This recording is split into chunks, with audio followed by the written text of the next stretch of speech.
नमस्कार बच्चों, simplify academy के यूट्यूब चैनल पर आपका बहुत बहुत स्वागत है बच्चों। और आज की क्लास में हम स्टार्ट कर रहे हैं बच्चों एल्गा के बारे में। ठीक है, लास्ट लेक्चर में हम लोग सिस्टम्स ऑफ क्लासिफिकेशन डिस्कस कर चुके हैं। आज हम एल्गा को डिटेल में पढ़ने वाले हैं। चलिए शुरू करते हैं बच्चों। देखिए, अगर हम बात करते हैं प्लांट्स की, तो प्लांट्स हमारे पास 5 टाइप्स के होते हैं, जैसे कि एल्गा, ब्रायोफाइट्स, टेरिडोफाइट्स, जिम्नोस्पर्म्स और एंजियोस्पर्म्स। और एंजियोस्पर्म्स में बच्चों हम डिस्कस कर चुके हैं कि बहुत सारे बेसिस हैं जिनके बेसिस पर फ्लावरिंग प्लांट्स को 2 कैटेगरीज में डिवाइड किया गया है, डाइकॉट्स एंड मोनोकॉट्स। तो आज के लेक्चर में हम लोग अपना फर्स्ट सबसे पहले प्रिमिटिव जो एंशिएंट प्लांट्स है हमारे पास उनको डिस्कस करने वाले हैं। ठीक है, दैट इज एल्गा।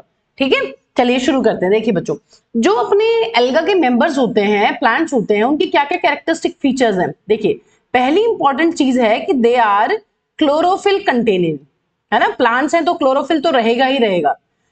और बच्चों दूसरी इंपॉर्टेंट चीज है कि ये सिंपल है, सबसे सिंपल है, सबसे पुराने सबसे पहले प्लांट है तो सिंपल रहेंगे।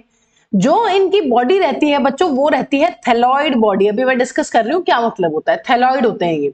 ठीक है, एंड ऑटोट्रॉफिक ऑर्गेनिजम्स। अगर हमें एक लाइन में एल्गा को डिस्कस करना हो तो इससे बेस्ट लाइन नहीं हो सकती कि alga are chlorophyll containing, simple, thalloid and autotrophic organism. देखिए क्लोरोफिल होता है इनके पास, ठीक है, तो क्लोरोप्लास्ट भी होंगे। ठीक है, प्लांट्स की प्रॉपर्टी होती है क्लोरोफिल होना, तो प्रॉपर्टीज किसमें होंगे, क्लोरोप्लास्ट होंगे। अभी हम पढ़ेंगे कि जो ग्रीन एल्गा होता है उसके पास वैरायटी ऑफ क्लोरोप्लास्ट है, शेप अलग अलग है क्लोरोप्लास्ट की। ठीक है, अभी डिस्कस करेंगे। ऑटोट्रॉफिक क्यों है, क्योंकि अपना खाना खुद बना पाते हैं। ये वर्ड आपके लिए बच्चों नया है, इसको हम लोग डिस्कस कर लेते हैं। देखिए, थैलॉइड वर्ड का मतलब होता है एक ऐसा बॉडी फॉर्म जिसको जिसको हम डिवाइड नहीं कर सकते हैं to root, shoot and leaves में। जैसे कि आप यहां देख सकते हैं, ये एल्गा का पिक्चर है यहाँ पर। ठीक है, तो एल्गा यहाँ पर कोई ट्रू रूट, स्टेम और लीव हमें नजर नहीं आ रही है। कैसी है, फैली हुई सी बॉडी है, तो इस बॉडी को हम लोग बोलते हैं thalloid body. A body form which cannot be differentiated, which cannot be differentiated into true, a body form which cannot be differentiated into true, leaves, roots और stem। ठीक है, एंड स्टेम। जिस बॉडी में हमें कोई भी प्रॉपर ट्रू रूट, स्टेम और leaf देखने के लिए नहीं मिलते उसको हम कहते हैं बच्चों थैलॉइड बॉडी। ठीक है, तो ये चीज आपको क्लियर होगी। तो जितने भी एल्गा में प्लांट्स आने वाले हैं वो ऐसे ही आने वाले हैं, उनकी बॉडी अपनी थैलॉइड रहेगी, ऑटोट्रॉफिक तो वो होंगे ही होंगे। ठीक है, तो ये एक लाइन बहुत इंपॉर्टेंट है, आपको ध्यान रखनी है। आइए अब बात करते हैं बच्चों एल्गा के हैबिटेट के बारे में कि मैम हैबिटेट कैसा है, रहने की जगह कैसी है ना, कहाँ रहते हैं। तो सबसे इंपॉर्टेंट चीज ये है बच्चों, दे आर लार्जली एक्वाटिक। ठीक है, मोस्ट ऑफ द जो एल्गा है वो अपना एक्वाटिक है। एक्वाटिक का क्या मतलब होता है, एक्वाटिक का मतलब होता है कि पानी में रहते हैं।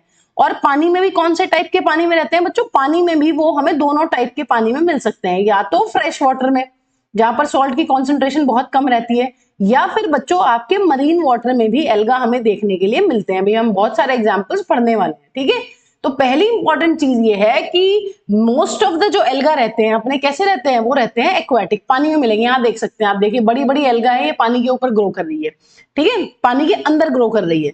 दूसरी इंपॉर्टेंट चीज है बच्चों की हमें बहुत सारे मॉइस्ट सरफेसेस पे भी देखने के लिए मिलते हैं। जैसे यहाँ आप देख सकते हैं ये मॉइस्ट स्टोन्स हैं, है ना, ये मॉइस्ट आपकी वुड है। तो ऐसी जगह पर भी देखने के लिए मिलते हैं जहां पर हल्का फुल्का मॉइस्चर रहता है। तो moist stones, moist would and soil, जहां पर मॉइस्ट सॉइल होती है वहां पर भी एल्गा बहुत अच्छे से ग्रो करता है। तो इनको ग्रो करने के लिए बेसिकली मॉइस्चर चाहिए ही चाहिए, या तो पूरा का पूरा पानी में मिलेंगे या फिर हल्का हल्का मॉइस्चर जहां पर होगा, ऐसी प्लेसेस पर ये हमें देखने के लिए मिलते हैं बच्चों। और थर्ड बच्चों, ये हमें बहुत सारी एसोसिएशंस में भी देखने के लिए मिलते हैं। हम एसोसिएशंस को पिछले चैप्टर में भी पढ़ चुके हैं, जैसे कि हमने डिस्कस किया था लाइकेन्स। ठीक है, तो 2 यहां पर एसोसिएशन अपनी रहने वाली हैं। अगर एल्गा फंगस के साथ दोस्ती बनाकर रहता है तो उसको हम लोग बोलते हैं बच्चों लाइकेन्स।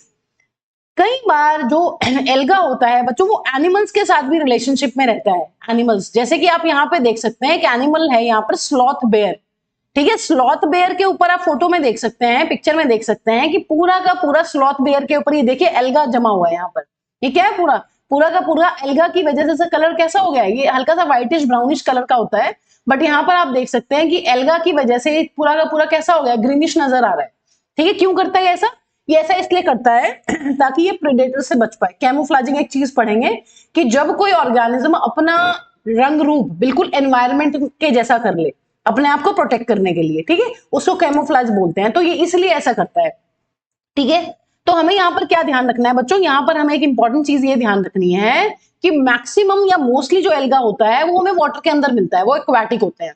कई बार हमें मॉइस्ट स्टोन सॉइल या फिर मॉइस्चर जहां होगा मॉइस्ट वुड पे, वहां पर भी देखने के लिए मिलता है। ये आप देख सकते हैं, ये क्या है, ये मरीन एल्गा है। ठीक है, समुद्र के पानी में ग्रो कर रहे हैं, बहुत बड़े बड़े होते हैं साइज में ये। ठीक है, ये कैल्प्स हैं, अभी आगे डिस्कस करते हैं इनको। ठीक है, KELPS। और यहाँ पर हमें बहुत सारे एल्गा ऐसे हैं जो हमें देखने के लिए मिलते हैं एसोसिएशन में, जैसे कि यहाँ पर लाइकेन्स, और ये देखिए स्लॉथ बेयर। स्लॉथ बेयर के ऊपर पूरी की पूरी एक लेयर जमी हुई है एल्गा की। ठीक है, तो 3 आपको हैबिटेट या एसोसिएशंस याद रखनी है कि जहां जहां पर हमें एल्गा देखने के लिए मिल सकते हैं या ये वो प्लेसेस है जहां पर अपना एल्गा जो है वो बहुत अच्छे से ग्रो करता है। ठीक है बच्चों, चलिए अब डिस्कस करते हैं बच्चों एल्गा की फॉर्म्स एंड साइज के बारे में। देखिए, कई बार हमें लगता है कि एल्गा वो प्लांट्स होते हैं जो बहुत ही छोटे होते हैं साइज में, लेकिन ऐसे ऐसे कैल्प्स को देख के ये लगता है कि कहीं, है ना, ये लगता है कि जो अपने एल्गा होते हैं वो बहुत बड़े होते हैं साइज में। बट बच्चों यहाँ पर बहुत ही ज्यादा वैरायटी है। Form and size of alga is highly variable, बहुत वेरिएबल है। ठीक है, अभी आप देखेंगे क्या कि यहाँ पर यूनिसेलुलर एल्गा भी है यार, जो एक सिंगल सेल से मिलकर बना हुआ है। यहां पर आप देखेंगे कि एल्गा जो है वो कॉलोनीज में भी रहता है, वो कॉलोनियल भी है। आप देखेंगे कि यहाँ पर जो एल्गा है वो फिलामेंट्स की फॉर्म में भी है, जैसे हमने नॉस्टॉक और एनाबिना में देखा था कि बहुत सारी सेल जो है वो मिल मिल के एक दूसरे से ग्रुप बना बना के फिलामेंट बनाती है, तो वो यहाँ पर भी होता है। ठीक है, और लास्ट है बच्चों अपना मैसिव प्लांट बॉडी। कई बार हमें बहुत बड़ी बड़ी फॉर्म्स भी देखने के लिए यहाँ पर मिलती हैं। तो बच्चों अगर हम यहाँ पर फॉर्म और साइज की बात करें, हमारे पास हर साइज अवेलेबल है, यूनिसेलुलर से लेके colonial, filamentous and massive plant body जो होती है वो बहुत बड़ी बड़ी होती है, 100 मीटर हाइट तक की हो सकती है। ठीक है, इसका एग्जाम्पल क्या है बच्चों, यहाँ पर हमारे एग्जाम्पल जो आते हैं वो आते हैं मरीन कैल्प, समुद्र के अंदर मिलने वाली बहुत बड़ी बड़ी एल्गी जो हमारी 100 मीटर हाइट तक की भी हो सकती है। और मोस्टली क्या है बच्चों, इसमें मोस्टली अपनी आती हैं ब्राउन एल्गी। ठीक है, अभी हम डिस्कस करेंगे, हमारे पास 3 टाइप की एल्गी होती है, ग्रीन, ब्राउन एंड रेड, अभी डिस्कस करने वाले हैं। तो आपको ये थोड़ी सी बात ध्यान रखनी है। यहाँ पर आप देख सकते हैं इस वाली पिक्चर में, ठीक है, यहाँ पर देखिए बहुत बड़ी बड़ी सी मरीन कैल्प्स ग्रो कर रही हैं समुद्र के अंदर। ठीक है, ये है। अब अगर हम यूनिसेलुलर की बात करें बच्चों, तो यूनिसेलुलर में हमारे पास बहुत सारे एग्जांपल्स हैं, जैसे कि अपना क्लेमाइडोमोनास, और दूसरा यूनिसेलुलर एल्गा का एग्जांपल है बच्चों अपना क्लोरेला। तो ये दोनों एग्जांपल्स हमें ध्यान रखने हैं, ये बहुत इंपॉर्टेंट एग्जांपल्स हैं। इन्हें हम सेकंड चैप्टर में भी डिस्कस कर चुके हैं बायोलॉजिकल क्लासिफिकेशन में, अगर आपको याद है तो। क्लेमाइडोमोनास और क्लोरेला, वैसे तो अभी हम कहां पढ़ रहे हैं, अभी हम पढ़ रहे हैं इनको एल्गा में, प्लांट्स के अंदर, लेकिन हम पढ़ चुके हैं वहां पर कि 5 किंगडम क्लासिफिकेशन में आर.एच. विटेकर ने इनको किंगडम प्रोटिस्टा में रखा है। ठीक है, तो ये बात भी थोड़ी थोड़ी हमें ध्यान रखनी है। कॉलोनियल कॉलोनियल क्या एग्जांपल्स है बच्चों, कॉलोनियल का एग्जांपल है वॉलवॉक्स जो कि नीट में आ चुका है। ये बहुत सारी देखिए यहाँ पर कॉलोनीज हैं, ये जो अपनी इस कलर की, ये जो है, ये जो अपनी लाइट ग्रीन कलर की हैं, ये हैं अपनी डॉटर कॉलोनीज, डॉटर कॉलोनीज, और ये अपनी एक है बच्चों पेरेंट कॉलोनी। तो आपको ध्यान रखना है कि वो कौन सा एल्गा है जो कॉलोनीज की फॉर्म में रहता है, कॉलोनीज बना के रहता है, ग्रुप में रहता है, क्लस्टर में रहता है, तो उसमें एग्जांपल हो जाएगा बच्चों अपना वॉलवॉक्स। ये बात हमें ध्यान रखनी है। फिलामेंटस में बच्चों हमारे पास 3 एग्जांपल्स हैं, यूएसई, आप यूज से याद कर सकते हैं, यूज, ट्रिक क्या है, यूज। ठीक है, तो एग्जांपल्स क्या हो जाएंगे, यहां पर एग्जांपल्स हो जाएंगे अपने यूलोथ्रिक्स, एक ग्रीन एल्गा है, अभी आगे चल के पढ़ेंगे, स्पाइरोगायरा, और बच्चों एक्टोकार्पस। ठीक है, यहां पर आप देख सकते हैं यहाँ पर कि ये देखिए इस तरीके से क्या है, ये फिलामेंट्स हैं, एक के ऊपर एक के ऊपर एक सेल्स क्या हुई हुई है, स्टैक हुई हुई है इस तरीके से, और ये फिलामेंट्स बने हुए हैं इस तरीके से यहाँ पर। ठीक है, ये सारे अलग अलग सेल्स हैं और इन्होंने फिलामेंट की फॉर्म में ग्रुपिंग करके फिलामेंटस फॉर्म बनाई हुई है। ठीक है, यहाँ पर अगर बहुत ज्यादा डीप में ऑब्जर्व करें तो इस तरीके से, ये एक सेल, ये दूसरी सेल, ये तीसरी सेल, और इस तरीके से स्टैकिंग हो के यहाँ पे क्या बना हुआ है, ये बना हुआ है बच्चों पूरा का पूरा अपना फिलामेंट। ठीक है, तो यहां पर हमें क्या ध्यान रखना है, हमें ये ध्यान रखना है कि अगर हम एल्गा की बात करते हैं तो एल्गा का फॉर्म एंड साइज बहुत वेरिएबल है। ऐसा नहीं है कि बहुत छोटे होते हैं, यूनिसेलुलर होते हैं, और ऐसा भी नहीं है कि बस छोटे ही होते हैं, बहुत बड़े भी हो सकते हैं और बीच की फॉर्म्स भी हमारे पास अवेलेबल है। एग्जांपल्स हमें सारे के सारे ध्यान रखने हैं। यूनिसेलुलर एल्गा में अपने पास आ गया है क्लैमाइडोमोनास। क्लैमाइडोमोनास का बच्चों यहाँ पर पिक्चर दिया हुआ है ये, और यहाँ पर आपको बहुत अजीब लगेगा कि कुछ ऐसे प्लांट्स भी हैं हमारे पास जो मोटाइल हैं। देखिए क्लाइमाइडोमोनास के पास अपने दो फ्लैजिला हैं, ये क्या है, फ्लैजिला।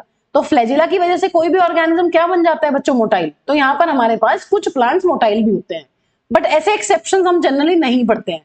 ठीक है, लेकिन हमें यहाँ पर अब हम प्लांट किंगडम स्पेशली पढ़ रहे हैं तो हमें ध्यान रखना है कि क्लैमाइडोमोनास एक एल्गा है जो कि एक प्लांट है और ये मोटाइल होते हैं क्योंकि इनके पास दो फ्लैजिला होते हैं। ठीक है बच्चों। चलिए अब बच्चों यहाँ पर एक बार डिस्कस कर लेते हैं कि हमारे पास एल्गा की तीन क्लासेस है। कौन कौन सी क्लासेस है? पहली क्लास है अपनी क्लोरोफाइसी, इनको हम नेक्स्ट लेक्चर में पूरा डिटेल में डिस्कस करने वाले हैं बच्चों। फियोफाइसी, और नेक्स्ट है बच्चों हमारे पास रोडोफाइसी। अभी मैं इसलिए यह चीज आपको बता रही हूं क्योंकि बीच बीच में बार बार वर्ड्स आ रहे हैं, ठीक है, ग्रीन एल्गा, ब्राउन एल्गा, तो आपको पता होना चाहिए कि है क्या। देखिए मेनली एल्गा को तीन कैटेगरीज में डिवाइड किया गया है। एक कैटेगरी है क्लोरोफाइसी। क्लोरोफाइसी में आती है अपनी सारी ग्रीन कलर की एल्गा जिनको हम बोलते हैं ग्रीन एल्गा। ऐसे ही बच्चों फियोफाइसी में अपनी आती हैं सारी की सारी ब्राउन कलर की एल्गा जिनको हम लोग बोलते हैं फियोफाइसी। क्लास फियोफाइसी के अंदर आती है सारी की सारी ब्राउन एल्गी। और ऐसे ही बच्चों हमारे पास लास्ट जो क्लास है वो है रोडोफाइसी, और रोडोफाइसी के अंदर आती है अपनी सारी की सारी रेड एल्गी। अब यहाँ पर ये भी जान लेते हैं बच्चों इनका कलर ऐसा क्यों है। देखिए जो अपना ग्रीन एल्गा है बच्चों, इसमें हमें बहुत ज्यादा देखने के लिए मिलता है क्लोरोफिल ए, ठीक है, एंड साथ ही साथ हमें देखने के लिए मिलता है यहां पर एक और क्लोरोफिल, ठीक है, क्लोरोफिल बी। इन दोनों की वजह से यहां पर जो एल्गी है उसका कलर हो जाता है अपना ग्रीन, ये बात ध्यान रखनी है। लेकिन बच्चों क्लोरोफिल ए जो है अपना वो हमें सभी की सभी एल्गा में देखने के लिए मिलता है, वो हमें यहां पर भी मिलता है, और मैं क्लोरोफिल को शॉर्ट में लिख रही हूं बच्चों CHL, ठीक है, क्लोरोफिल की शॉर्ट फॉर्म है, और यहां पर ए। अब हमें याद ये रखना है कि मैम कौन सी एल्गा में कौन सा पिगमेंट जो है एक्स्ट्रा। देखिए क्लोरोफिल ए तीनों में है, क्लोरोफिल ए हमें red algae, brown algae, green algae सभी में देखने के लिए मिलता है। लेकिन बच्चों यहां पर हमें जो एक्स्ट्रा क्लोरोफिल मिल रहा है ग्रीन एल्गी में वो है बी, और अगर हम बात करते हैं अपनी ब्राउन एल्गी की तो यहां पर हमें मिलता है क्लोरोफिल सी, और अगर हम बात करें अपनी रेड एल्गा की तो यहां पर मिलता है हमें क्लोरोफिल डी। तो हम इसको ऐसे याद कर सकते हैं ए, ये तो सभी में कॉमन, बी सी डी, ठीक है, बी सी डी। तो ट्रिक क्या हो जाएगी, ए बी सी डी, ए सभी में, और बी मिलेगा ग्रीन एल्गी में, सी मिलेगा ब्राउन एल्गा में, और डी मिलेगा हमें रेड एल्गा के अंदर। अब देखिए बच्चों यहां पर एक चीज और इंपॉर्टेंट है, जो अपनी ग्रीन एल्गी है उसका कलर तो क्लोरोफिल ए और बी दोनों मिलकर देते हैं, बट यहां पर एक और एक्स्ट्रा अपना पिगमेंट प्रेजेंट होता है जिसको हम लोग बोलते हैं फ्यूकोजेंथीन। तो यहां पर जो ब्राउन कलर आता है वो आता है मेनली फ्यूकोजेंथीन की वजह से। जो ब्राउन होती है एल्गी वो फ्यूकोजेंथीन की वजह से होती है। यहां पर जो रेड कलर अपना होता है बच्चों वो होता है फाइकोइरिथ्रिन की वजह से, फाइकोइरिथ्रिन, ठीक है, इसकी वजह से यहां पर जो अपना होता है वो रेड कलर होता है। ठीक है, तो हमें ये पिगमेंट्स मेनली ध्यान रखने हैं कि जो ग्रीन एल्गी है वो ग्रीन है क्लोरोफिल ए और बी दोनों की वजह से, क्योंकि उनमें बहुत ज्यादा होता है। जो ब्राउन एल्गी है वो होती है अपनी फ्यूकोजेंथीन की वजह से, और जो अपनी रेड एल्गी है वो रेड होती है अपनी फाइकोइरिथ्रिन की वजह से। और यहाँ पर भी स्पेशली कौन से टाइप का फाइकोइरिथ्रिन है, आर फाइकोइरिथ्रिन। तो याद करना बहुत मुश्किल नहीं है। इरिथ्रिन, एरिथ्रोसाइट वर्ड हमने पढ़ा हुआ है। एरिथ्रोसाइट किसके लिए यूज होता है बच्चों, एरिथ्रोसाइट जो वर्ड है वो यूज होता है रेड ब्लड सेल्स के लिए। तो इसका मतलब रेड का मतलब हो गया है एरिथ्रिन, तो जहां पर भी एरिथ्रिन आ जाएगा इसका मतलब है रेड। ठीक है, तो हमें क्या ध्यान रखना है, आर फाइकोइरिथ्रिन की वजह से जो रेड एल्गी होती है वो अपनी रेड इन कलर होती है। चलिए बच्चों नेक्स्ट हम लोग स्टार्ट करते हैं अपना मोड्स ऑफ रिप्रोडक्शन। ठीक है, अब यहां पर हमें एल्गा के अंदर तीन टाइप के मोड ऑफ रिप्रोडक्शन देखने के लिए मिलते हैं। पहला है अपना वेजिटेटिव रिप्रोडक्शन, वेजिटेटिव रिप्रोडक्शन। दूसरा है बच्चों अपना एसेक्सुअल रिप्रोडक्शन, एसेक्सुअल रिप्रोडक्शन। और बच्चों लास्ट अपना हो जाएगा सेक्सुअल रिप्रोडक्शन। तो यहां पर हमें एल्गा के अंदर तीन टाइप का रिप्रोडक्शन देखने के लिए मिलता है, vegetative, asexual and sexual reproduction. देखिए अगर हम वेजिटेटिव की बात करें तो वेजिटेटिव में बच्चों मेनली हमारे पास रहता है फ्रेगमेंटेशन। फ्रेगमेंटेशन अभी इसको डिटेल में डिस्कस करते हैं कि मैम फ्रेगमेंटेशन होता क्या है। वैसे ये हमने 10th क्लास में भी डिस्कस किया हुआ है। देखिए यहां पर जो अपना एसेक्सुअल रिप्रोडक्शन होता है बच्चों, ये होता है by production of different types of spores, by the production of different types of spores. लेकिन यहां पर जो मोस्ट अबंडेंट स्पोर्स होते हैं बच्चों अपने, वो कौन से होते हैं? वो होते हैं अपने जू स्पोर्स। तो यहां पर हम मेनली डिस्कस करेंगे अभी जू स्पोर्स के बारे में। तो अगर आपको क्वेश्चन आ जाए कि most abundant spores in alga are, वो भी एसेक्सुअल स्पोर्स, ठीक है, I must write this, most abundant asexual spores कौन से होते हैं बच्चों? वो होते हैं अपने जू स्पोर्स। ठीक है, तो ये बात हमें ध्यान रखनी है। हमने क्या पढ़ लिया है? हमने दो बातें पढ़ी हैं कि भाई वेजिटेटिव रिप्रोडक्शन में मेनली देखने के लिए मिलता है फ्रेगमेंटेशन, अभी डिस्कस कर रहे हैं क्या होता है, और एसेक्सुअल रिप्रोडक्शन जो होता है वो होता है अपनी एसेक्सुअल स्पोर्स की हेल्प से। लेकिन एल्गा के अंदर सबसे ज्यादा जो मोस्ट अबंडेंट एसेक्सुअल स्पोर्स होते हैं बच्चों, वो होते हैं अपने जू स्पोर्स। जैसे कि हमने फंगस में पढ़े थे, फंगस में जो मोस्ट अबंडेंट एसेक्सुअल स्पोर्स होते हैं वो होते हैं अपने कोनिडिया। ठीक है, ऐसे ही एल्गा के अंदर जो मोस्ट अबंडेंट स्पोर्स है वो है अपने जू स्पोर्स। सेक्सुअल रिप्रोडक्शन की बच्चों एक ही पहचान है, हम बहुत बार पढ़ चुके हैं। सेक्सुअल रिप्रोडक्शन हमेशा होती है by the fusion of two gametes, by the fusion of two gametes. Sexual reproduction की इकलौती पहचान ये है कि सेक्सुअल रिप्रोडक्शन कभी भी बिना फर्टिलाइजेशन के नहीं हो सकती। तो यहां पर हमें फर्टिलाइजेशन की बात हमेशा करनी ही पड़ेगी।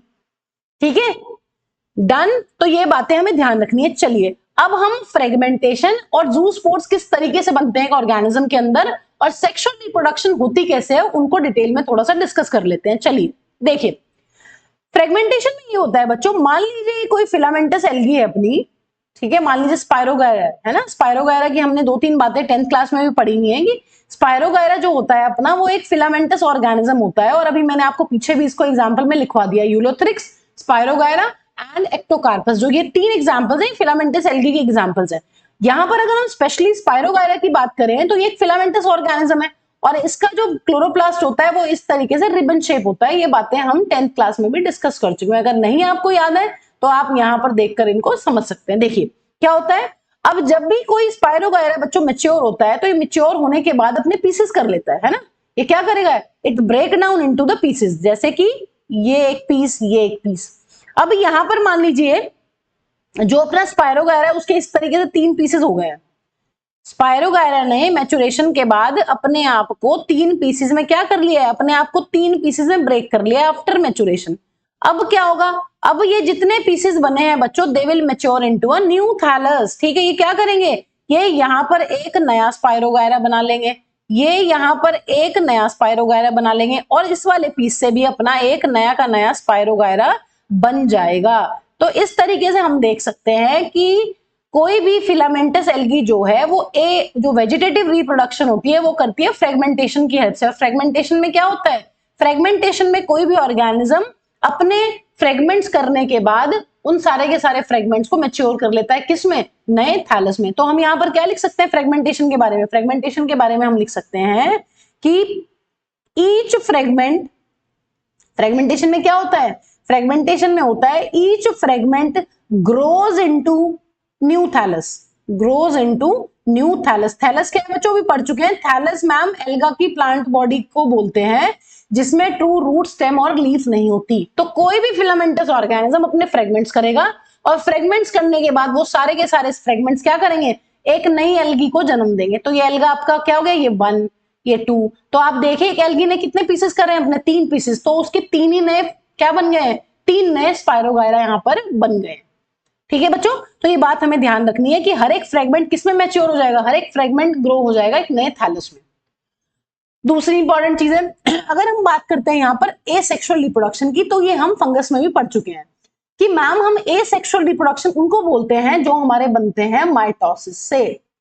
ठीक है, एनसीईआरटी की 12th क्लास के एनसीईआरटी के फर्स्ट चैप्टर में ये डायग्राम हुआ करता था, तो ये आपको आज भी आना चाहिए। वो चैप्टर बल्कि अब डिलीट हो गया हमारे कोर्स से।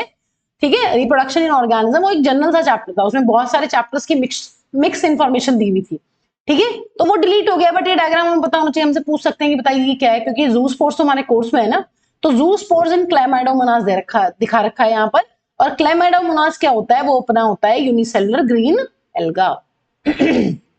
देखिए, मान लीजिए बच्चों ये अपना कोई ये है अपना क्लेमाइडोमोनास। क्लेमाइडोमोनास का ही एग्जांपल ले लेते हैं, क्योंकि हमारी एनसीईआरटी में दिया भी हुआ था। ठीक है, ये अपना एक यूनिसेलुलर एल्गा है, और ये है बच्चों इसका क्लोरोप्लास्ट। ये क्या है, ये है इसका क्लोरोप्लास्ट। अब क्लोरोप्लास्ट अगर यहाँ पर आप देखें तो कप शेप्ड होता है। ठीक है, अभी आगे डिटेल में डिस्कस करेंगे कल वाले लेक्चर में कि अलग अलग शेप के क्लोरोप्लास्ट पॉसिबल है। तो ये किस शेप का है, क्लेमाइडोमोनास के पास जो अपना क्लोरोप्लास्ट है वो होता है अपना इस तरीके से कप शेप्ड, और ये है इसका न्यूक्लियस। और यहाँ पर खास बात क्या है बच्चों क्लेमाइडोमोनास की, कि इसके पास इस तरीके से 2 फ्लैजिला होते हैं। तो हमें पता है कि क्लेमाइडोमोनास एक फ्लैजिलेटेड ऑर्गेनिज्म है, यूनिसेलुलर है। अब देखिए क्या होगा, अब यहाँ पर इस क्लेमाइडोमोनास के अंदर क्या होती है, इसके न्यूक्लियस में बहुत सारी माइटोसिस होंगी। क्लेमाइडोमोनास का जो अपना न्यूक्लियस है क्या होंगी, इसके अंदर बहुत सारी माइटोसिस। अब माइटोसिस के बाद ये क्या करता है, इस तरीके से अपने, ये देखो ये तो रहेगा ही रहेगा। ठीक है, अब ये है, ये एक बार डिस्कस कर लिया कि क्लोरोप्लास्ट है तो ये रहेगा ही रहेगा। ये अपने यहाँ पर न्यूक्लियस को डिवाइड कर करके इसके अंदर बहुत सारी सेल्स बना लेता है। माइटोसिस करेगा लेकिन बच्चों, क्योंकि एसेक्सुअल रिप्रोडक्शन की बात कर रहे हैं। अब यहां पर धीरे धीरे क्या होगा, ये बहुत सारे स्पोर्स बन गए, इन्हीं को हम ज़ूस्पोर्स बोलते हैं। माइटोसिस, जब न्यूक्लियस के अंदर बहुत सारी माइटोसिस होती है तो वो बहुत सारी सेल्स बनाता है, इन सेल्स को हम बोलते हैं ज़ूस्पोर्स। और इनके ऊपर भी बच्चों इस तरीके से फ्लैजिला आ जाते हैं, इस तरीके से फ्लैजिला आ जाते हैं, इनके ऊपर भी क्या होते हैं, इस तरीके से फ्लैजिला होते हैं। अब क्या होगा, ये अपना, इसके पास भी अपने फ्लैजिला है। अब ये थोड़े दिनों बाद बर्स्ट हो जाएगा। जब ये क्लेमाइडोमोनास बर्स्ट होगा तो यहां से निकलेंगे बच्चों बहुत सारे अपने ज़ूस्पोर्स। ठीक है, मैं अब दूसरे कलर से बना रही हूं, यहां पर ये क्या है, बहुत सारे, ये आप यहां पर डायग्राम में भी देख सकते हैं।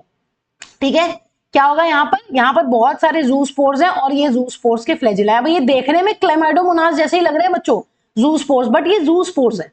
ये क्या है अपने, ये है फ्लैजिलेटेड, लेकिन ये अपने बहुत सारे फ्लैजिलेटेड ज़ूस्पोर्स हैं, देखने में बिल्कुल क्लेमाइडोमोनास जैसे ही लग रहे हैं। अब ये क्या होगा, अब ये बाहर आएंगे ज़ूस्पोर्स, और ये करेंगे जर्मिनेशन। जब ये ज़ूस्पोर्स जर्मिनेट करते हैं बच्चों किसी भी सरफेस पे तो यहां पर ये क्या बनाएंगे, ये यहां पर जन्म देंगे नए के नए क्लेमाइडोमोनास को, क्लेमाइडोमोनास। तो इस तरीके से बच्चों हमें देखने के लिए मिलती है asexual reproduction in alga. Specially Chlamydomonas की अगर बात करें, क्या होता है, ये हमारा क्लेमाइडोमोनास है जो कि यूनिसेलुलर एल्गा है। इसके अंदर बहुत सारी माइटोसिस होंगी। जब इसके अंदर माइटोसिस होती है तो यहाँ पर जो न्यूक्लियस है वो बहुत सारे डिवाइड कर करके सेल बनाते हैं। इन सेल्स को हम कहते हैं ज़ूस्पोर्स, और इनके पास फ्लैजिला भी होते हैं। अपना क्लेमाइडोमोनास जो है वो बर्स्ट करेगा इस तरीके से, बर्स्टिंग ऑफ क्लेमाइडोमोनास। क्लेमाइडोमोनास नीचे लिख रही हूं बच्चों इस तरीके से यहां पर साइड में। ठीक है, ये बर्स्ट करेगा, और यहां से बर्स्टिंग के बाद बहुत सारे क्लेमाइडोमोनास के अंदर से क्या निकलेंगे, बहुत सारे ज़ूस्पोर्स। और जब ये ज़ूस्पोर्स जर्मिनेट करते हैं तो ये जन्म देंगे एक नए क्लेमाइडोमोनास को। ठीक है बच्चों, तो ये हो गई अपनी asexual life cycle of Chlamydomonas या किसी भी एल्गा की। तो आपको यहां पर ध्यान ये रखना है कि एसेक्सुअल स्पोर्स क्या होते हैं, एसेक्सुअल स्पोर्स अपने होते हैं ज़ूस्पोर, जो कि मोस्ट अबंडेंट है एल्गा के अंदर। ठीक है, चलिए बच्चों अब डिस्कस कर लेते हैं बच्चों कि यहां पर जो अपनी सेक्सुअल रिप्रोडक्शन है वो बहुत सारे टाइप की होती है एल्गा के अंदर। ठीक है, कौन कौन से टाइप है, यहां पर बहुत सारे जो टाइप है वो है अपने आइसोगेमस। सेक्सुअल रिप्रोडक्शन के बहुत सारे टाइप होते हैं, आइसोगेमस। दूसरा है अपना एन आइसोगेमस, और तीसरा है बच्चों अपना ऊगेमस। चाहे किसी भी टाइप की सेक्सुअल रिप्रोडक्शन हो बच्चों, वहां पर हमें फ्यूजन ऑफ गेमीट्स तो देखने के लिए मिलेगा ही मिलेगा, वो एक यूनिक फीचर होती है किसी भी सेक्सुअल रिप्रोडक्शन की। ठीक है, तो 3 टाइप की, अब देखते हैं क्या होता है। देखिए आइसोगेमस में क्या होता है, आइसो मींस सेम, तो यहां पर अपना जो फ्यूजन होता है, fusion of 2 similar gametes, fusion of 2 similar gametes. अब सिमिलर गेमीट्स का मतलब है they are similar in their size. Isogamous, iso मतलब सेम, गेमस मतलब गेमीट्स। तो जब सेक्सुअल रिप्रोडक्शन होगा या फर्टिलाइजेशन होगा तो फर्टिलाइजेशन यहां पर होने वाला है सेम साइज के गेमीट्स का। एनाइसोगेमस में क्या रहेगा बच्चों, एनाइसोगेमस में अपना रहेगा fusion of 2 fusion of to gametes with dissimilar sizes, with dissimilar sizes, एक छोटा एक बड़ा, एक फ्लैजिलेटेड एक नॉन फ्लैजिलेटेड, कुछ भी हो सकता है, ठीक है, डिसिमिलर इन साइजेस। तो एनाइसोगैमस में जो अपना रहने वाला है वो फ्यूजन होगा एक बड़े या छोटे गैमीट का, ठीक है। अभी डिस्कस कर रहे हैं बच्चों डिटेल में। ऊगैमस का मतलब होता है यहां पर आपके दो गैमीट रहेंगे, एक जो गैमीट रहेगा अपना वो रहेगा बड़ा, बहुत बड़ा इन साइज एंड नॉन मोटाइल, एक गैमीट जो रहेगा वो अपना रहेगा लार्ज साइज्ड और वो अपना रहेगा नॉन मोटाइल। लेकिन जो दूसरा गैमीट होगा बच्चों अपना वो रहेगा आपका मोटाइल और स्मॉल इन साइज। ये ऊगैमस की पहचान होती है, क्या होगा, small in size and motile as well, ठीक है। तो ये तीन बातें यहां पर पढ़नी है कि अगर हम आइसोगैमस सेक्सुअल रिप्रोडक्शन की बात करते हैं तो जो गैमीट्स है उनका साइज सेम होने वाला है।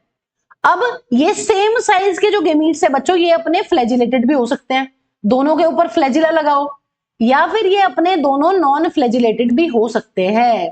क्या मतलब है मैम इसका? इसका मतलब ये है, देखिए ध्यान से, आइसोगैमस का मतलब है दो सेम साइज के गैमीट्स, ठीक है। अब यहां पर जो दो सेम साइज के गैमीट्स का फ्यूजन होने वाला है वो दोनों फ्लैजिलेटेड हो सकते हैं, इस तरीके से दोनों पे फ्लैजिला लगा हुआ है, या फिर वो बच्चों दोनों नॉन फ्लैजिलेटेड भी हो सकते हैं लेकिन वो साइज उनका सेम रहेगा, क्योंकि आइसोगैमस रिप्रोडक्शन का मतलब है सेम साइज के गैमीट्स। फ्लैजिला हो भी सकता है, नहीं भी हो सकता। एनाइसोगैमस का क्या मतलब है? एनाइसोगैमस का मतलब है बच्चों इनके डिफरेंट साइजेस रहेंगे आपके, एक बहुत बड़ा होगा और दूसरा छोटा, इस तरीके से एक यहां पर ऐसा हो सकता है और दूसरा यहां पर ऐसा हो सकता है, ठीक है। तो यहां पर क्या है, यहां पर आप देख सकते हैं यहां पर दोनों का साइजेस क्या है, डिफरेंट है बिल्कुल, ठीक है। ये इसकी बात कर रहे हैं यहां पर, इसका डायग्राम ये है और इसका ये वाला डायग्राम।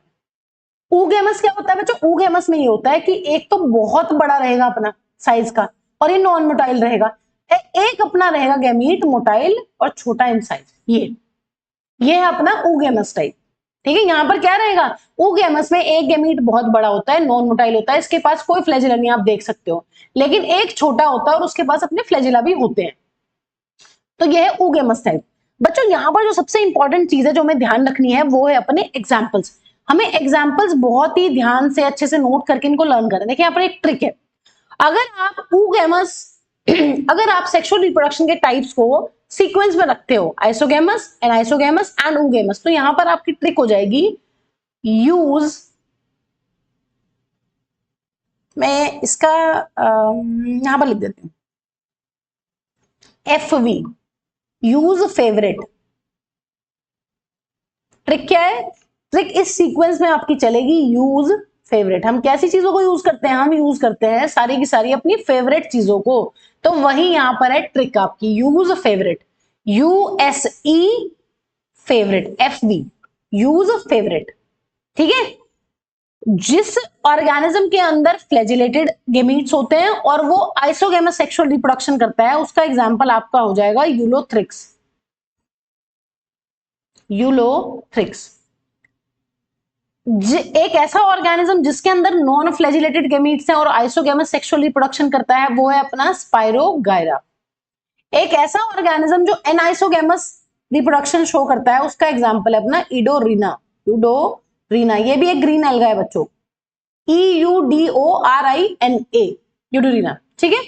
ऐसे ही बच्चों यहां पर अपना एग्जांपल हो जाएगा फ्यूकस एंड वॉलवॉक्स। तो यहां पर अगर आप ट्रिक्स एग्जांपल्स को लर्न करेंगे तो आपको 1% भी दिक्कत नहीं आने वाली है। आपको क्या ध्यान रखना है? आपको ध्यान रखना है ऐसे अगर गैमीट्स का साइज सिमिलर है तो वो फ्लैजिलेटेड भी हो सकते हैं, वो नॉन फ्लैजिलेटेड भी हो सकते हैं।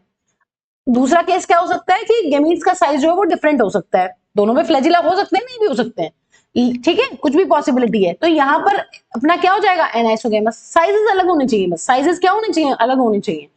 ऊगैमस बिल्कुल ही डिफरेंट है, उसमें एक गैमीट बहुत बड़ा होता है, उसके पास कोई फ्लैजिला नहीं होते, और दूसरा जो गैमीट होता है वो अपना बहुत छोटा होता है, उसके पास फ्लैजिला होते हैं। तो यहां पर एग्जांपल मोस्ट इंपॉर्टेंट है, use favourite Ulothrix, flagellated isogamous, Spirogyra non flagellated isogamous, anisogamous में एग्जांपल हो जाएगा यूडोरिना, और ऊगैमस में एग्जांपल हो जाएगा बच्चों फ्यूकस एंड वॉलवॉक्स। तो ये हमें बहुत ही अच्छे से लर्न कर लेना है। और ट्रिक क्या है आपकी? ट्रिक हो जाएगी यूज फेवरेट, यूज फेवरेट। हम अपनी कैसी चीजों को यूज करते हैं, हम सारी की सारी उन चीजों को यूज करते हैं जो हमारी फेवरेट होती है। तो यूज यहां पर हमने फिलामेंटस एल्गी के एग्जाम्पल में भी लर्न किया, यूलोथ्रिक्स, स्पाइरोगायरा और आपका एक्टोकार्पस, ये तीनों फिलामेंटस एल्गी के एग्जाम्पल्स हैं। ठीक है, तो इसको भी यहां पर ध्यान रखना है। यहां पर सेक्सुअल रिप्रोडक्शन की ट्रिक में आ रहा है यूज फेवरेट। ठीक है, तो ये बच्चों बात ध्यान रखनी है। देखिए अब यहाँ पर सेक्सुअल रिप्रोडक्शन में देख लेते हैं कि मैम सेक्सुअल रिप्रोडक्शन बोल रहे हैं होता कैसे। देखिए मान लीजिए ये कोई एक ऑर्गेनिज्म है, क्लेमाइडोमोनास का एग्जांपल ले लेते हैं because it is easy to make and easy to understand, क्योंकि एक सिंगल सेल हमें बनानी है। मान लीजिए ये है अपना पेरेंट वन या ये है अपना क्लेमाइडोमोनास 1 और 2, ये दो क्लेमाइडोमोनास है हमारे पास, और हमें पता है जो इनका अपना वो रहता है क्लोरोप्लास्ट बच्चों, वो किस शेप का रहता है, वो रहता है अपना इस तरीके से कप शेप। दूसरी इंपॉर्टेंट चीज क्या देखने के लिए मिलती है यहाँ पर, इस तरीके से न्यूक्लियस, दोनों ही यूनिसेलुलर पेरेंट्स है। अब इन पेरेंट्स के अंदर क्या होता है बच्चों, इन पेरेंट्स के अंदर अपनी होती है माइटोसिस। इसके अंदर भी क्या होगी, यहां पर चलेगी अपनी माइटोसिस। ठीक है, माइटोसिस के बाद क्या होने वाला है बच्चों, माइटोसिस के बाद जो मैम इसका अपना न्यूक्लियस है वो डिवाइड करेगा। ठीक है बच्चों, न्यूक्लियस क्या करेगा, न्यूक्लियस करने वाला है यहां पर डिवाइड। तो let me take red colour, तो यहां पर बहुत सारी सेल्स बन जाएंगी इस तरीके से अंदर। ठीक है, ये इस तरीके से। अब यहाँ पर फ्लैजिला आ भी सकता है और नहीं भी आ सकता है, तो चलो फ्लैजिला बना लेते हैं। ये आ गए इनके ऊपर बहुत सारे फ्लैजिला।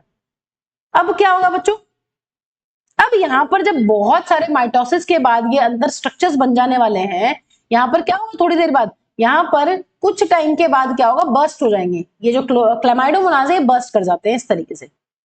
ये देखिए बर्स्ट हो गए, ये पेरेंट 1 और ये पेरेंट 2। और यहाँ पर बच्चों बहुत सारे क्या रिलीज होने वाले हैं, अब यहाँ पर रिलीज होने वाले हैं अपने बहुत सारे कुछ ऐसे स्ट्रक्चर जिनको हम अब स्पोर्स नहीं बोलेंगे, इनको हम क्या बोलने वाले हैं, इन स्ट्रक्चर्स को अब हम बोलेंगे बच्चों गेमीट्स। ठीक है, इन स्ट्रक्चर्स को क्या बोलेंगे, जब दो पेरेंट्स के इस तरीके से स्ट्रक्चर्स फ्यूज करेंगे तो उन स्ट्रक्चर्स को हम बोलने वाले हैं गेमीट्स। तो इनको हम बोलेंगे अब गेमीट्स। देखिए ये इस पेरेंट के गेमीट्स हैं, ये अपने इस पेरेंट के गेमीट्स हैं। ठीक है, क्या पढ़ा है हमने, सेक्सुअल रिप्रोडक्शन में हमें पता है सेक्सुअल रिप्रोडक्शन की खास बात ये होती है कि इसमें दो पेरेंट्स इन्वॉल्व होते हैं। तो यहाँ पर एक क्लेमाइडोमोनास 1 और दूसरा क्लेमाइडोमोनास 2, इन दोनों के अंदर माइटोसिस होती है। जिस तरीके से ज़ूस्पोर्स में हमने पढ़ा था कि इनका न्यूक्लियस डिवाइड कर करके नई सेल्स बनाता है, उनको क्या बोल रहे थे वहां पर बोल रहे थे ज़ूस्पोर्स, लेकिन यहाँ पर क्या बोल रहे हैं उनको गेमीट्स।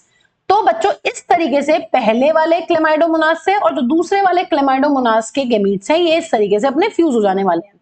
यहाँ पर ये एक क्लेमाइडोमोनास के हैं और ये दूसरे के हैं, ये क्या हो जाएंगे, यहाँ पर अपना हो जाने वाला है फ्यूजन या फिर फर्टिलाइजेशन।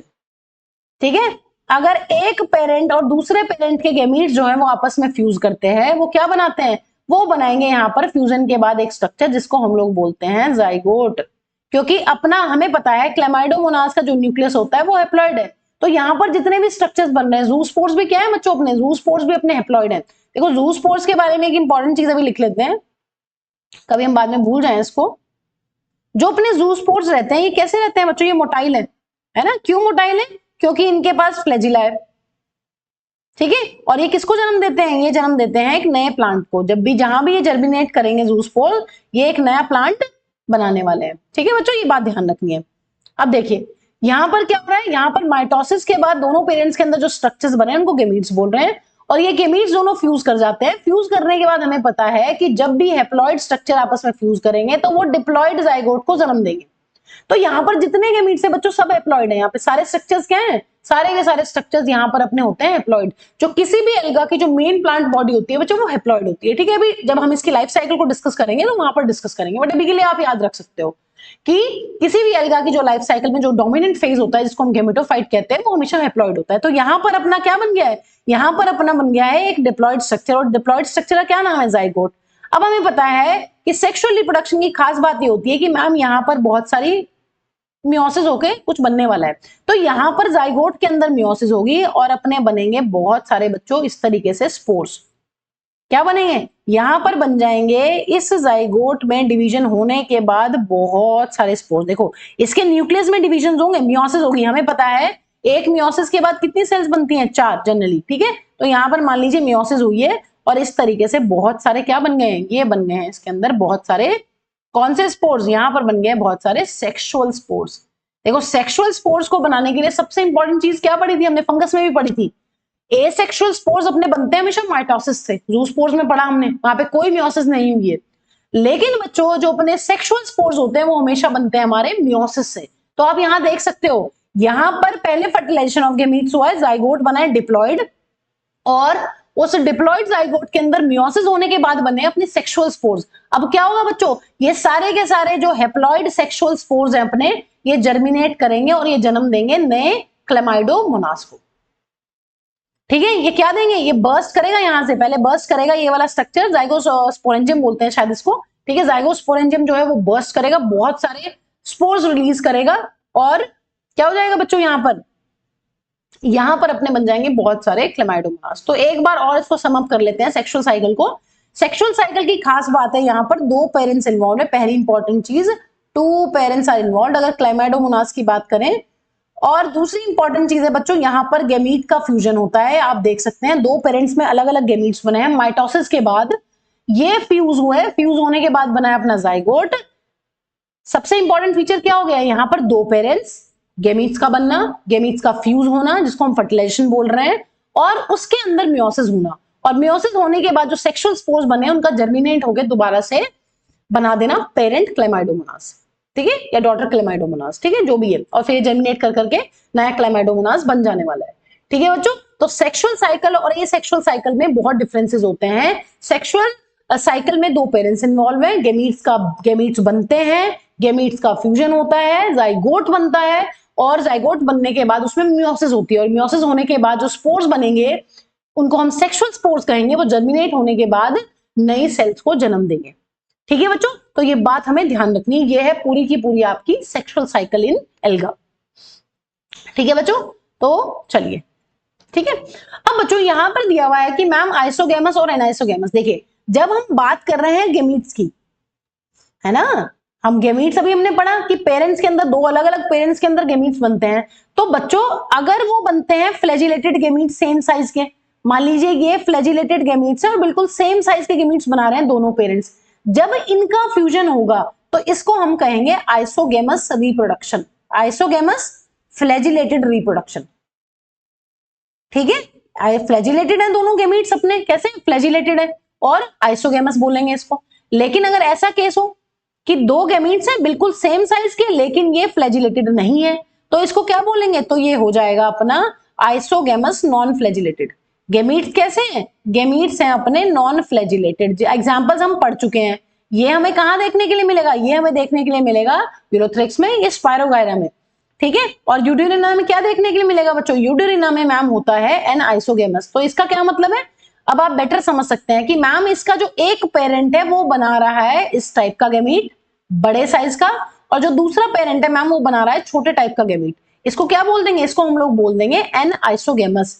इसी तरीके से बच्चों ऊगेमस क्या हो जाएगा, ऊगेमस अपना हो जाने वाला है कि जो एक पेरेंट से गेमीट आ रहा है वो आ रहा है बहुत बड़े साइज का, और दूसरे पेरेंट से जो गेमीट आ रहा है वो आ रहा है छोटे साइज का, और वो है फ्लैजिलेटेड, ये है non flagellated.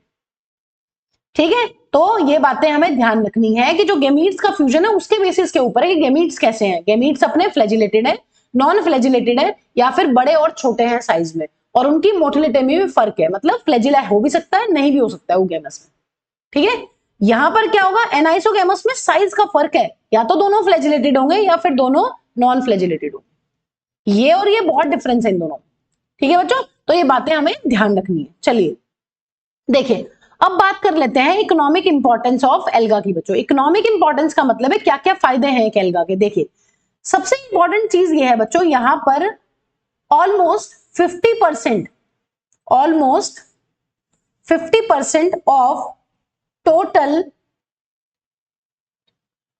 Carbon dioxide fixation या फोटोसिंथेसिस, कार्बन डाइऑक्साइड फिक्सेशन या फिर photosynthesis is carried bye alga, is carried bye alga. कहां, ऑन अर्थ। अगर हम अर्थ की बात करें तो अर्थ के ऊपर 50% फोटोसिंथेसिस जो है या कार्बन डाइऑक्साइड फिक्सेशन जो है वो कौन करते हैं, वो एल्गा करते हैं। तो यहाँ पर बहुत इंपॉर्टेंट रोल है एल्गा का। क्या इंपॉर्टेंट रोल है? फोटोसिंथेसिस। अर्थ के ऊपर 50% फोटोसिंथेसिस कौन करता है? वो करते हैं अपने एल्गा। जैसे कि हमने वहां पढ़ा था, डायटम्स को क्या बोलते हैं? डायटम्स को बोलते हैं चीफ प्रोड्यूसर्स इन ओशन। वो ओशन में सबसे ज्यादा फोटोसिंथेसिस करते हैं। अर्थ पर सबसे ज्यादा फोटोसिंथेसिस कौन कर रहा है बच्चों? अर्थ पर सबसे ज्यादा फोटोसिंथेसिस करते हैं अपने एल्गा। ठीक है। अब यहाँ पर कई बच्चों को दिक्कत आती है इसमें, टोटल कार्बन डाइऑक्साइड फिक्सेशन का क्या मतलब है? फोटोसिंथेसिस की रिएक्शन हम सभी ने पढ़ी हुई है, CO2 और H2 मिलकर दोनों इन द प्रेजेंस ऑफ क्या बच्चों? Sunlight and chlorophyll. सनलाइट और क्लोरोफिल की प्रेजेंस में जो अपना CO2 है वो क्या होता है? CO2 फिक्स हो जाता है और CO2 से क्या बन जाती है अपनी? इस तरीके से ग्लूकोज बन जाती है और साइड साइड रिलीज होता है अपना क्या? Oxygen gas. ठीक है। तो दूसरी इंपॉर्टेंस क्या है बच्चों? दूसरी इंपॉर्टेंस जो है अपनी एल्गा की वो ये है कि ये अपनी सराउंडिंग में डिसॉल्व ऑक्सीजन भी देते हैं, जो वहां की एक्वाटिक लाइफ के लिए बहुत इंपॉर्टेंट होती है। क्या है? दे रिलीज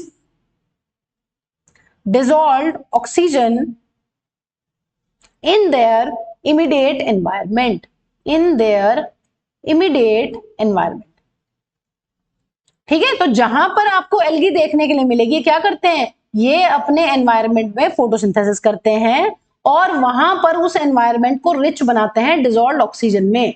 तो बहुत इंपॉर्टेंट रोल हो गया। किसके लिए इंपॉर्टेंट हो जाएगी? ये हो जाएगी इंपॉर्टेंट अपनी एक्वाटिक लाइफ के लिए। जितनी भी वहां पर एक्वाटिक लाइफ है, अगर कोई एल्गा आपको पानी में मिल रहा है, हमने पढ़ा है अभी लार्जली एल्गा क्या होते हैं? पानी में मिलते हैं। ठीक है। तो एक्वाटिक लाइफ को ऑक्सीजन कहां से मिल जाएगी? एल्गा की फोटोसिंथेसिस से मिल जाएगी। आप देख सकते हैं फोटोसिंथेसिस की रिएक्शन में O2 गैस जो है वो रिलीज होती है। ठीक है। तो दो इंपॉर्टेंस क्या हो गई बच्चों एल्गा की? दो इंपॉर्टेंस ये हो गई, पहली सबसे इंपॉर्टेंट बात है फोटोसिंथेसिस करते हैं अर्थ पे 50%। दूसरी इंपॉर्टेंट चीज ये, जब फोटोसिंथेसिस करते हैं तो वहां पर ये रिलीज करते हैं ऑक्सीजन गैस, और वो ऑक्सीजन गैस यूज कर सकते हैं आपके वहां पर पड़ी हुई जितनी भी एक्वाटिक लाइफ फॉर्म्स है। ठीक है। नेक्स्ट इकोनॉमिक इंपॉर्टेंस है बच्चों, they are primary producers of energy rich compounds. और जो ये एनर्जी रिच कंपाउंड होते हैं ये बनाते हैं basis that forms the basis of food cycles of all aquatic life. जितने भी ऑर्गेनिजम्स हमें देखने के लिए मिलते हैं बच्चों पानी के अंदर, उन सब की लाइफ का बेसिस ऐसे एक फूड से स्टार्ट होता है, या ऐसे एनर्जी रिच कंपाउंड से स्टार्ट होता है जिसको एल्गा ही बनाते हैं। एल्गा क्या करते हैं? फोटोसिंथेसिस कर रहे हैं वहां पर। तो फोटोसिंथेसिस के साथ साथ ये प्राइमरी प्रोड्यूसर्स हैं, है ना, पानी में सबसे। देखिए मान लीजिए ये कोई एक्वाटिक लाइफ फॉर्म, ये कोई एक्वाटिक हैबिटेट है यहाँ पर। ठीक है। तो यहाँ पे हमें क्या मिल रहे हैं? यहाँ पर हमें मिल गई एल्गी। यहाँ पे कौन ग्रो कर रही है? यहाँ पे ग्रो कर रही है एल्गी। तो फोटोसिंथेसिस करते हैं सबसे पहले कौन करते हैं फोटोसिंथेसिस? एल्गी करेगी। अगर कोई एल्गी हमें वाटर के अंदर मिल रही है, एक्वाटिक हैबिटेट में मिल रही है, तो वहां पर फोटोसिंथेसिस कौन कर रहा है? वहां पर फोटोसिंथेसिस कर रही है एल्गी। तो इसीलिए इनको क्या बोला गया? इसलिए एल्गी को बोल रहे हैं प्राइमरी प्रोड्यूसर। अगर आपको 10th क्लास का फूड चेन वाला कॉन्सेप्ट याद हो, फूड चेन में क्या होता था? फाइटोप्लैंक्टन, जू प्लैंक्टन, है ना, स्मॉल फिशेस, लार्ज फिशेस, इस टाइप से फूड चेन रहती है। फूड चेन क्या होता है? एक ऑर्गेनिज्म एक दूसरे ऑर्गेनिज्म के ऊपर फीड करता है। तो बच्चों अगर हम एक्वाटिक लाइफ में पानी के अंदर जितनी भी अपनी फूड चेन चलती है अगर उनकी बात करें, तो वो स्टार्ट ही कहां से होती है? वो स्टार्ट होती है हमारी एनर्जी रिच कंपाउंड से, जो कौन बना रहा है? जो बना रहे हैं अपने एल्गा। तो एल्गा का एक्वाटिक लाइफ में जितनी भी फूड साइकिल्स चल रही हैं, फूड चेन चल रही हैं, सबसे इंपॉर्टेंट रोल वहां पर एल्गा का है, क्योंकि एल्गा ही प्राइमरी प्रोड्यूसर है। वही वहां पर एनर्जी रिच कंपाउंड बनाता है। उन एनर्जी रिच कंपाउंड को ही यूज करके बच्चों आगे यहाँ पर फूड चेन चलती है। दूसरा ऑर्गेनिज्म जो है वो इसी के ऊपर फीड करेगा। ठीक है। तो ये इंपॉर्टेंट पॉइंट हमें ध्यान रखना है। नेक्स्ट है बच्चों फूड। देखिए बहुत सारे एल्गा अपने ऐसे हैं बच्चों जिनको एज अ फूड भी यूज किया जाता है, लोग खाते हैं इनको। तो यहाँ पर आपको एक इंपॉर्टेंट चीज ये ध्यान रखनी है कि ऑलमोस्ट कितनी स्पीशीज है जिनको फूड की तरह यूज करते हैं? 70 स्पीशीज ऑफ मरीन एल्गा। ये बात आपको ध्यान रखनी है बच्चों। एल्गा के अंदर 70 स्पीशीज अपनी ऐसी होती हैं जिनको एज अ फूड यूज किया जाता है। Almost 70 species of marine alga are used as food. इनमें से 3 एग्जांपल्स आपको ध्यान रखने हैं, एनसीईआरटी में दिए हुए, क्योंकि आपको क्वेश्चन आ सकता है कि which of the following alga is not used as food. ठीक है, तो प्लीज से आप याद कर लेंगे PLS। ठीक है, छोटी छोटी ट्रिक्स हैं, आपको ध्यान रखनी है प्लीज। PLS शॉर्ट में प्लीज ऐसे लिखते हैं ना। क्या है एग्जाम्पल? एग्जाम्पल है अपना पोरफायरा, दूसरा एग्जाम्पल है हमारा लेमिनेरिया, तीसरा एग्जाम्पल है अपना सारगासम। सारगासम, ठीक है। ये हम कल की क्लास में पढ़ेंगे कि मैम अभी कुछ समझ नहीं आ रहा है कि कौन सा रेड एल्गा है कौन सा ब्राउन एल्गा है, बट अभी नोट कर लीजिए, कल की क्लास में सब समझ में आ जाना है, क्योंकि हम सारे के सारे एग्जाम्पल्स को ट्रिक्स के साथ लर्न करेंगे। ये अपनी रेड एल्गी है बच्चों, लेमिनेरिया और सारगासम जो है वो अपनी ब्राउन एल्गी है दोनों। तो प्लीज से आपको ध्यान रखना है कि प्लीज जो है पोरफायरा, लेमिनेरिया और सारगासम जो है ये अपनी 3 एल्गे जिनको एज अ फूड यूज किया जाता है। वैसे इन टोटल कितनी स्पीशीज है? इन टोटल हमारे पास 70 स्पीशीज हैं एल्गा की, मरीन एल्गा की, जिनको हम एज अ फूड यूज करते हैं। ठीक है बच्चों, तो आइए, और बहुत सारी इकोनॉमिक इंपॉर्टेंस है, जैसे कि ये बहुत इंपॉर्टेंट है नीट के, नीट पॉइंट ऑफ व्यू से बहुत इंपॉर्टेंट है बच्चों। देखिए हाइड्रोकोलॉइड्स क्या होते हैं बच्चों? हाइड्रोकोलॉइड्स होते हैं वाटर होल्डिंग सब्सटेंसेस, ऐसे सब्सटेंसेस जिनके अंदर वाटर को होल्ड करके रखने की टेंडेंसी होती है। इनके बहुत सारे एग्जांपल्स हैं। एग्जांपल्स याद करने हमें यहाँ पर क्वेश्चन आता है कि कौन सी एल्गी से हमें क्या मिलता है। देखिए 2 एग्जांपल जो है अपने पास, वो है अपना एल्जिन, मोस्ट इंपॉर्टेंट, और दूसरा है अपना कैरागिन। दोनों हमें ध्यान रखने हैं। अब बच्चों यहाँ पर हमारे पास एक ट्रिक है, क्योंकि क्वेश्चन ही तुम्हें ये आता है कि कौन सी एल्गी से हमें क्या मिलता है। बार्क। बार्क क्या है? बार्क एक रिसर्च सेंटर है, Bhabha atomic research centre Mumbai में। भाभा एटॉमिक रिसर्च सेंटर, यही हमारी ट्रिक है। यहां पर देखिए क्या ट्रिक है, ये एल्जिन के लिए है ए, और ये जो अपना सी है ये है आपका कैरागिन के लिए। ठीक है, जो अपना ए है यहाँ पर बार्क के अंदर वो एल्जिन के लिए है, जो सी है वो कैरागिन के लिए है, और ये बी इसका सोर्स है और ये आर भी इसका सोर्स है। जो हमें एल्जिन मिलता है बच्चों, एल्जिन कहां से मिलेगा? एल्जिन मिलेगा हमें ब्राउन एल्गी से। क्वेश्चन यही आता है, एल्जिन किससे मिलता है? एल्जिन का जो सोर्स है वो है अपना ब्राउन एल्गी। ऐसे ही बच्चों कैरागिन का जो सोर्स है वो है अपना रेड एल्गी। तो ये बात हमें ध्यान रखनी है। मैं यहां पर इसकी ट्रिक भी लिख देती हूं। ट्रिक क्या है? Bhabha atomic research centre, Bhabha atomic research centre Mumbai.